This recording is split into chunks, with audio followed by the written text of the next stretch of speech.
Is the PS5 actually worth it in 2026, or does it just depend on the kind of gamer that you are? Now, before you say anything, I'm not here to hate on the PS5 at all. I actually love the console, and as you can see, I have one myself. It's still a really great console, and for a lot of people, it's honestly the perfect choice. But I do think that people buy it without actually thinking about its long-term value and whether it's worth the money compared to other options. And in 2026, that can be a really tough decision. So if you're thinking about getting one, here's a few things you should consider first, especially if you're an avid gamer. Now, the PS5, it's not just the price of the console, that's just where it starts. Because once you have it, you're buying games, which can cost up to $70 or 1,500 Rand in South Africa, especially for AAA titles such as the recently released Resident Evil Requiem, which goes for that price. Then you might want an extra controller, maybe a headset, and at some point probably more storage. And before you realize it, you've actually spent more for the PS5 than you actually think. Now, one of the biggest reasons that people buy PS5s is for the exclusives. That's personally why I bought mine. I love the PlayStation exclusives, and to be fair, PlayStation have some of the best exclusives I've ever played. But the gaming landscape has changed, and games nowadays are on multiple platforms. And some PlayStation titles even make their way to PC, such as the God of War series and Spider-Man. So it's worth asking yourself, are you buying it because you want to play a specific game right now, or just because it feels like the next step to go? And this is something a lot of people actually don't think about. So we need to be honest with ourselves. How often are we actually going to use the console? Because at the end of the day, it's not just about buying it and having it, but obviously playing it and getting your money's worth. Right now, there are actually more options than ever, and depending on the kind of gamer you are, a PS5 might be perfect for you, or there might be other options that make more sense. Now, one of those options that I always think of is a gaming PC or PC in general. Now, before I even get into this, I just want to say I know that the PS5 is overall cheaper than most gaming PCs, especially high-end ones, and for a lot of people that can be the deciding factor. You can get the console, just plug it in and start playing straight away. Whereas with the PC, the upfront cost is obviously going to be a lot higher. But where things start to change is over time. Because with the PC, you don't have to go all in from the start. You can begin with something small budget that runs your games well enough and then slowly upgrade it over time. And before you know it, you've actually built a beast PC and it is super powerful and it will last you years. And that's personally what I did. Now, in South Africa specifically, some games on PC are actually cheaper than their console counterpart. Like I mentioned before with Resident Evil Requiem, on the PlayStation in South Africa, it's 1,500 Rand, and if I go onto the Steam store, it's 975 Rand. That's a 525 Rand difference, which is huge. I mean, that's a lot of money, and that money can be used to buy something else or just save.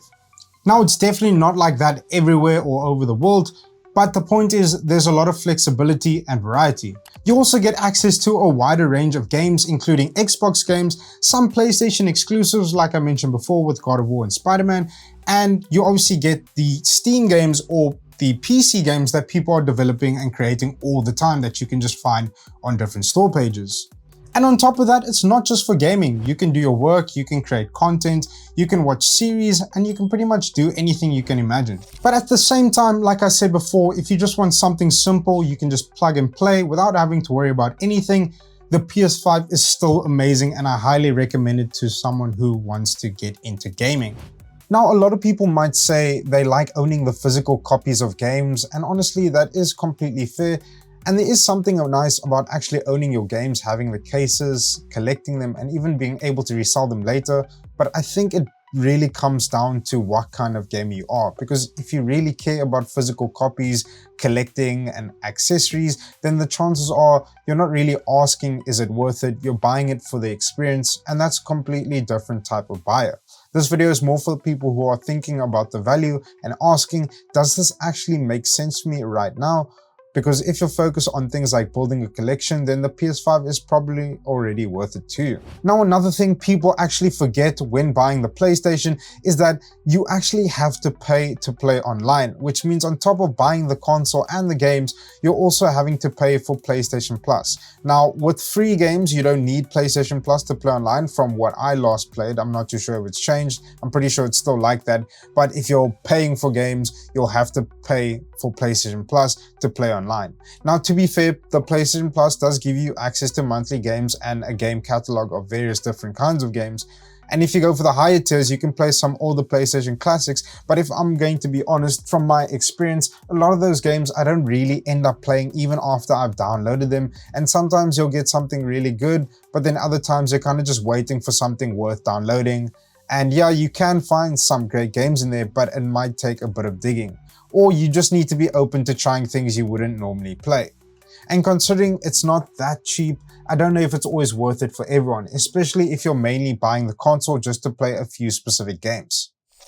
Now, also recently, not even just a few days ago, PlayStation announced that they are increasing the prices of the PS5, which is honestly kind of crazy to think about. It almost feels like an early April Fool's joke, but it's real. And the reason for it comes down to inflation, currency fluctuations, and then the rising cost of hardware and production, which I can understand to a point. But the pricing right now is still kind of insane because for us South Africans, the PS5 was already expensive. Now increasing the price, I don't know if it's going to specifically affect us, but it's still crazy to think about. Now, I just went to go check at the PS5 prices on a gaming website called Kudu, which you can buy your gaming things from. The PlayStation 5 digital version, the Slim one, is around 13,000 Rand. Then you get the PlayStation 5 Slim with the disc, and that's 14,000 Rand. And then you get the PlayStation 5 Pro, which is almost 20,000 Rand.